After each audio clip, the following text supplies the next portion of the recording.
So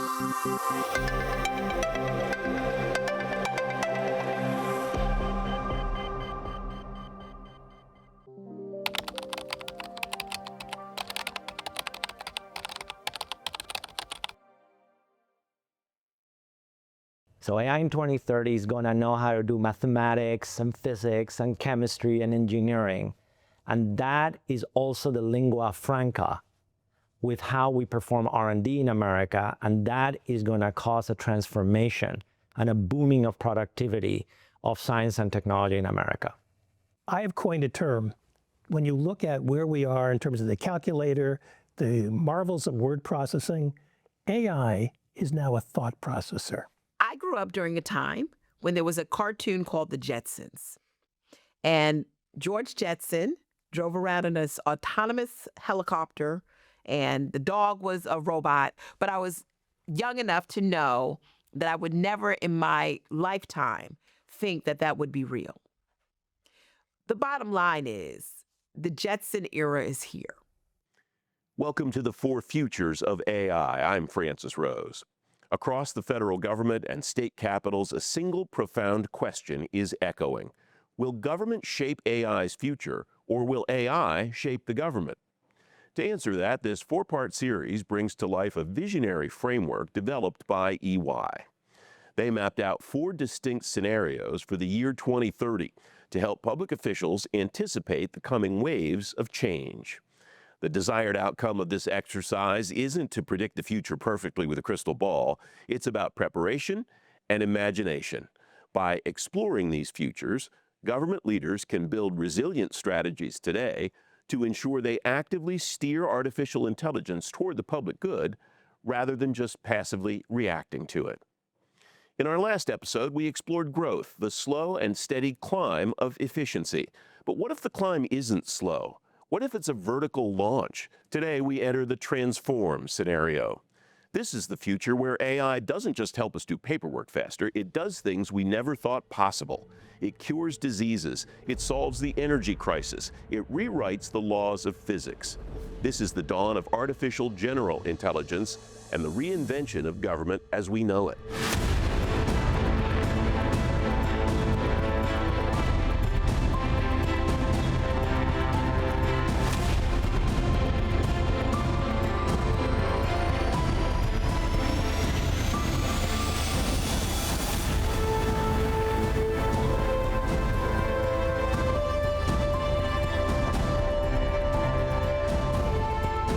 In the transform scenario, we are designing systems for agent interaction. And so what that might mean in a government setting is instead of largely public-facing chatbots, you might have systems that can autonomously pull records, that can initiate and complete workflows, that might be able to flag risks or flag inconsistencies. You no longer think about how AI systems can talk or if they can interact better or in a more human-like fashion. We're talking about systems that can take action and in some cases do so autonomously. The rate of breakthroughs is compressing. The timeline is getting smaller and smaller and smaller. But using AI in different environmental conditions at the space station has given us some really intriguing medical breakthroughs and those kinds of things recently. So we're going to see some folks that are bridging gaps between different markets and different technologies. I think that's where the uncertainty is. And I also think that's where the opportunity is. The transform future is the sort of like the AI promised land. It's what you think of when you think of if all the promises around AI sort of come to fruition. And so normally we're thinking super intelligence or something like it. We're thinking AGI or something similar where you've got basically a human level or better, both intelligence and agency. And so in this future, we're talking basically AI can do more or less anything if we sort of put its mind towards that thing. In the consumer world, we today have over 800 million weekly active users of ChatGPT. 10% of the world's population has used ChatGPT in the last 7 days, right? It's not by accident. It's because individual users are getting a tremendous amount of value from these tools. And tomorrow, we think in terms of what kind of originality and creativity can we bring that would allow for the AI to deliver on those next generation ideas.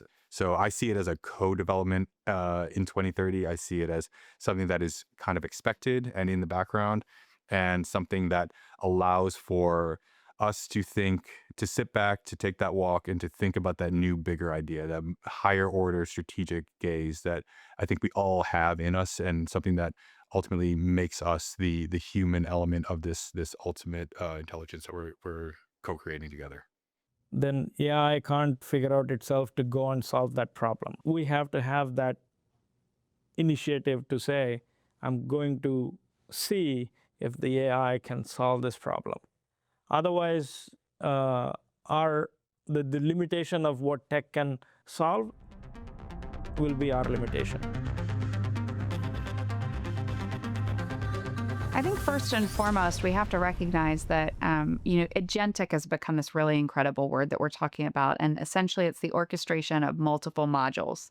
And so what that might mean is that 90% of your workflow is automated with rules, because 90% of your workflow should never deviate from what that rule set is.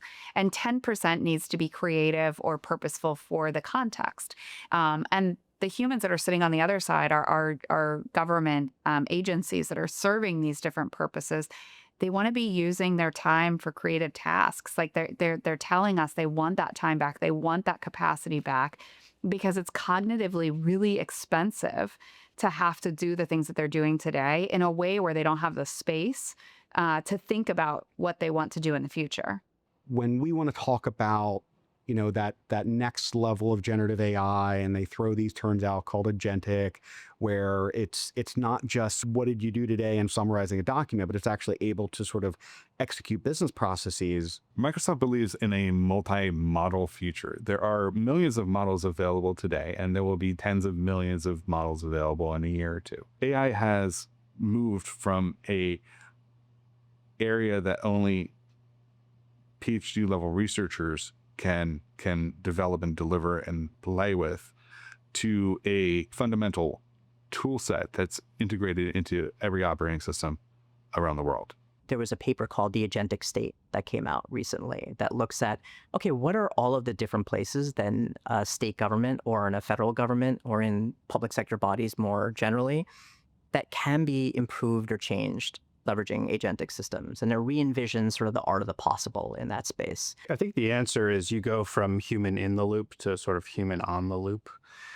So it's instead of you telling the AI what to do and then the AI coming back with a response and you taking that and doing, whatever step 2 is, it's instead you're sort of tasking, you're saying, this is what I want. And then you're observing the AI go out and do that. When I think about AGI or even agentic frameworks, the most critical piece of an agentic framework is to talk to our customers about how many degrees of freedom do you want from a human to a decision? And by that, I mean, how many layers of AI, whether it be traditional AI or large language models, do you want embedded in this application where it's not exclusively rules-based, black and white, on exactly how we're describing this decision framework in order to inform whatever that outcome is. So I think about this when I think about AI being unleashed on these very complex sets of rules and being able to find loopholes, vulnerabilities that humans can exploit. Finding loopholes, finding vulnerabilities, in a lot of ways is thinking outside the box. Turns out AI is really good at that, basically because it doesn't have a conception of what the box is. Right? So you can imagine an AI finding something that the rules allow, but is unintended and unanticipated by the rules designers, and it just does it. We're going to do this in collaboration with the private sector and with universities and so on, that will have an agentic framework that allows us to tap into that infrastructure, but connect through that agentic framework the best of artificial intelligence, which we are going to evolve beyond language and coding into its ability to do physics and mathematics and engineering and so on. And crucially, the platform is also going to be connected to our exquisite scientific instruments in closed loop feedback systems. So we're going to push AI also towards having closed loops so that you have the ability to, if you have a particle accelerator, generate an experiment, launch an experiment in the particle accelerator, collect the data, analyze it, etc. If I were a machine, I would be terribly impatient. I would find humans to be procrastinators. I wonder as a machine why they need weekends off and taking vacations and why they're calling in sick. If I'm a machine, I'm going to be incredibly objective and impatient with human beings. So it's a matter of time as these devices get smarter and smarter. To what extent will they have any constraints, or will they be given free rein to make decisions? And the future that is about to unfold this very decade is going to be the convergence of high-performance computing, AI supercomputing, and quantum supercomputing coming together to transform how we make decisions, how we make predictions, how we problem solve in unique new ways. Absolutely, this area of accelerating discovery for chemistry, materials, biology is arguably one of the most exciting things that we have going around that, because those are root technologies, right? Those are so fundamental. If you're able to engineer a material from scratch with the properties that you want, right? I want this level of conductivity at this level of temperature and so on. You can have then a sea of applications. Imagine a world where you could then scale up fusion production to power compute around that. So you have a nearly limitless source of energy, right, that has lots of positive attributes in terms of its production and impact, but you can power as much compute as you want, right, in a sustainable fashion. And I do believe that from the general purpose chatbot, we'll be using this to probably monitor your blood sugar level continuously and fix it before it's too late. In case you're not able to sleep, we're able to have some medication or something, or air quality. I think right now we're in a generalized phase. There's a general GPU, there is a general hardware, there is a general software. It's going to lead into specificity in the next 10 years.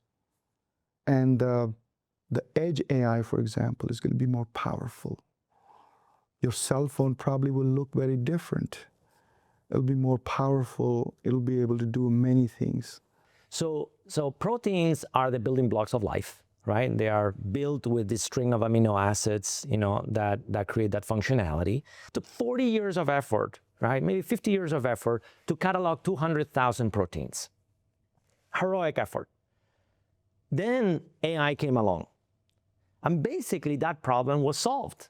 And we went from 200,000 proteins to 200 million, to all known proteins in the span of 2 years. There are great parts of AI. We see AI applications in healthcare that is helping to solve for just challenges in cancer detection and recovery. Climate change is another area with AI is assisting us in areas where there's extreme drought and where we need to find ways to bring water sources to those communities. For the last year, my wife and I have been battling breast cancer. And so she took a deep breath, she opened the report, and she saw the words invasive carcinal ductinoma, and she knew that was cancer. Everything else in this 12-page report was a wall of medical jargon. And so on instinct, she took the report and dropped it into ChatGPT and said, help explain this to me. And so this ability to really empower a patient at their most critical time, I have seen firsthand. She will tell you she felt like she had superpowers to understand this. But what this is doing is helping to empower her to have better conversations about her care, to understand. For me, maybe the most interesting, when it's going to be hard, is this expansiveness, this sphere of knowledge that an engineer in the infrastructure sub-industry of public sector, his sphere of knowledge just got tremendously bigger. So for instance, he's designing the communications closet for something. I mean, suddenly he could say, well, show me every design of every communication closet that's been built in every country for the past 10 years. And while you're at it, here are some specifications. Give me some ideas on how it could be done differently. There is something called physical AI. We now know that there are robots that have the stamina, the conscience of people in the manufacturing plant that can, lift the boxes and help building the cars. Again, there will be use cases where it makes sense. Rural communities that, are in need of public health nurses to come out to assist them in day-to-day maintenance or pharmaceutical management.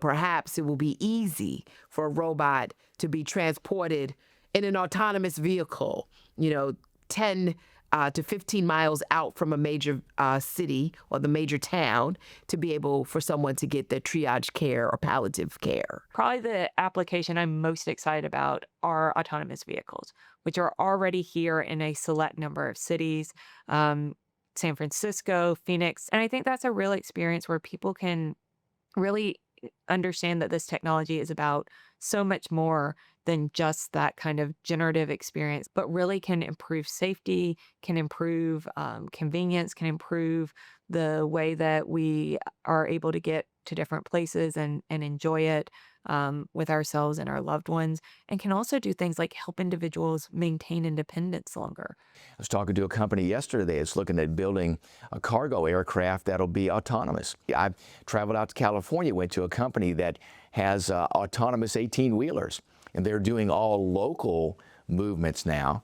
But again, the capability for us to say, okay, when we are now looking at how do we most effectively move cargo, move goods around, is there a different way to do that? And if you now are using those autonomous vehicles, then the question becomes, can't we autonomously control traffic? And I don't know if you've ridden a Waymo. It's awesome. It is awesome, the technology that you're able to leverage. So I really think that the next kind of step or phase to transportation is a very strong public-private partnership with these vendors so that we can holistically bring in and collaborate on not only the tool, but the data. If we can get that information and be able to actually ingest that information into some of these traffic technology tools that we have, think of the power that we can provide in understanding what does the future of road construction look like. I'd also say I'm starting to see small language models at the edge, which becomes really important if you're at the pointy edge of the spear. They're in bandwidth-constrained environments. They can't emanate a lot, or otherwise they're beaconing where they are, right? So AI can help us do that kind of at speed. And I think that's a real game changer when we figure out how to use it appropriately. And that's why CIA has made such huge investments in it. As we face near-peer and peer competitors, they're able to go from concept to fielding in 2 years, and it's taking us 20 to 30 right now. So if you look at like the Secretary Hegseth's latest memo about reforming acquisition, this can actually help speed that up because it can speed up the time it takes to put those documents together, to get the requirements gathered, to get the solicitation documents out so that we can actually speed up our process and be competitive with our enemies. First is, how do we outcompete and out-innovate our strategic competitors and strategic adversaries around the globe, China, Russia, and others. We have to win this competition in AI innovation, no question about that. The future we see is that let's say you come into the Army, you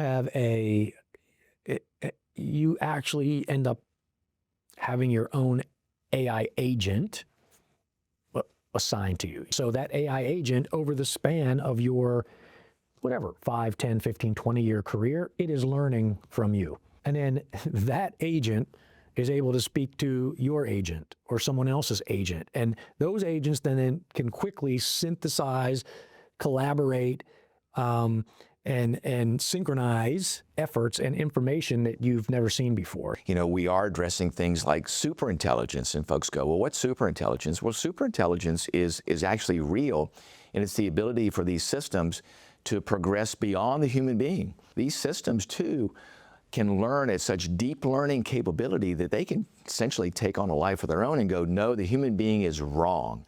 I'm going to do what I want to do. So the challenge for us is how do we make sure we build into those systems the ability to deal with and manage superintelligence, where these systems could go if we don't put the proper guardrails on them. What happens in a world that the potential for 70% of the jobs go away, 80% of the jobs go away? Is that where we're at in 2040? What do people do all day?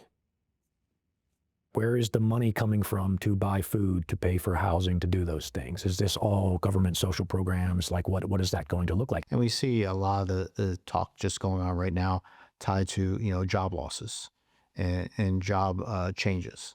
How do you make sure you manage those the right way, right? You have to be able to make sure that your employees are going to be successful, and that as the job changes, that you're going to be able to reskill them to be able to be into these different positions going forward. And if you do that, that's going to be actually really, I think, a net positive moving forward to both yourself and your customer. When you think about this whole exercise, I pull everybody back around 30 years or 40 years back to automotive. I used to work for General Motors, and I remember in the 90s when I walked in a plant, a lot of manual assembly, a lot of parts. Now I see different kind of people. They are not assembling parts, they are making sure that the machine which is assembling parts is working, is performing. The number of people in the plant definitely has reduced, but they also have changed. And I do believe as a human civilization, the stuff we do, the output we produce yesterday, today we can produce the same output with less labor. I mean, that's the whole concept of industrialization. Otherwise, we are moving backward. I think in the end, citizens will get much better service from the state.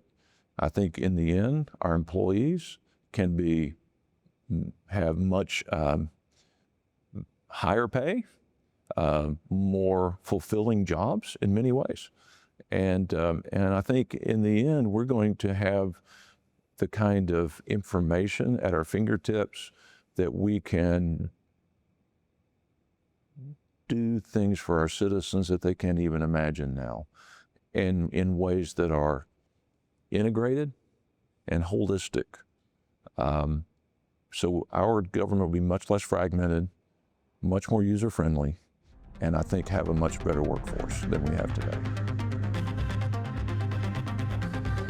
You can't have the kind of job that I have and not be an optimist, I don't think. Star Trek Next Generation, to be geeky about it, where, lack is behind us and we're exploring other cultures. I really think unless we limit ourselves in our thinking and how we address problems, that we will keep innovating. And there will be accidents, but there will also be personalized medicine for untreatable cancers.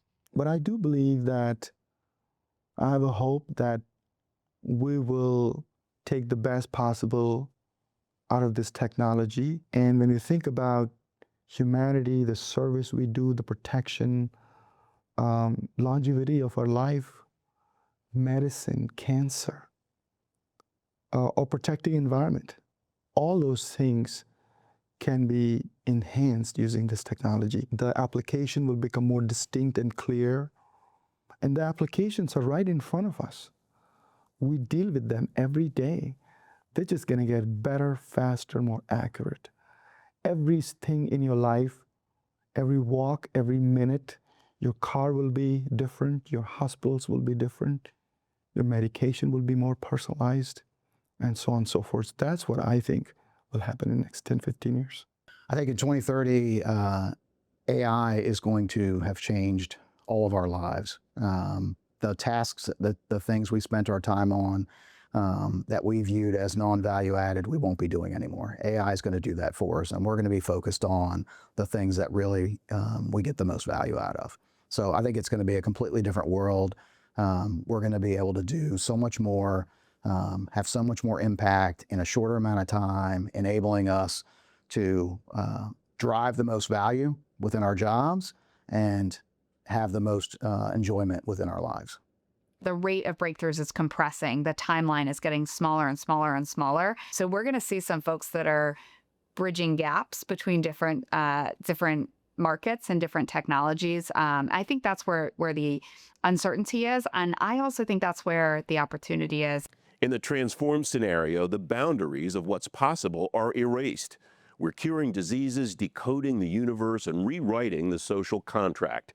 It's a future where government isn't just a regulator, it's a partner in a new scientific renaissance. But there's a catch to this kind of speed. When you move this fast, you break things.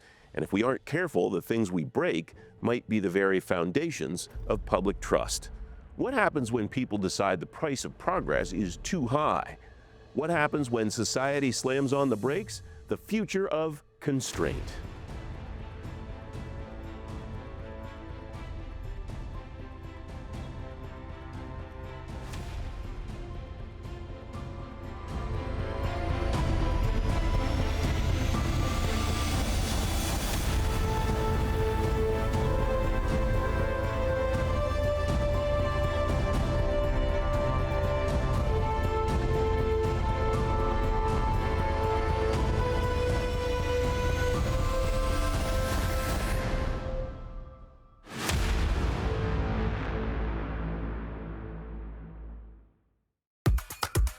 The FAA's mission is clear: set the global standard for safety while modernizing at full throttle. EY helps make that possible by strengthening the operational backbone where safety, data, workflows, compliance, and mission decisions come together. We modernize the systems behind the systems so technology strengthens, not disrupts, America's national airspace system. From router to runway, we optimize NAS performance, accelerate certification, embed zero-trust cybersecurity, and empower FAA's workforce with the best tools and training. The result? Zero turbulence in modernization, clearer decisions, a safer, future-ready airspace. EY, confidence in motion, supporting the FAA mission from the inside out.